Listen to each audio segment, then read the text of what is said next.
All right, well, I just wanted to start out by reading a verse from the book of Malachi, chapter 3, verse 10.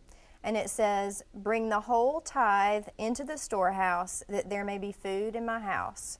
Test me in this, says the Lord Almighty, and see if I will not throw open the floodgates of heaven and pour out so much blessing that you will not have room enough for it." So testing the Lord is exactly what Tucker and I have done. Over the past 12 months, we have given, for the first time in our lives, cheerfully and consistently. And the Lord has blessed us in numerous ways.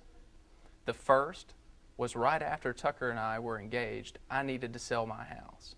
And my house sold in just one day for only $1,000 less than I was asking. The second blessing is our wedding and honeymoon went perfectly. And most importantly, she said I do. That was big. Last, but definitely not least, is over the past 7 years, I have been struggling with a health issue.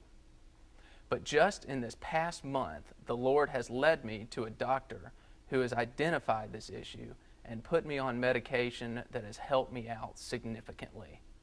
When John David and I took the Blueprint for Life class, it was taught by Jay, we had a certain lesson where he was telling us about tithing and what we were expected to give and what the difference between a tithe and an offering was. And the class got into a huge debate about it, and it really just opened my eyes to the blessings of obedience that the Lord can pour out on you.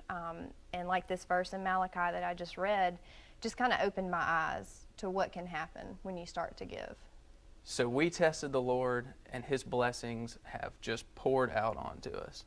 And we urge you to test Him too, because you cannot outgive God.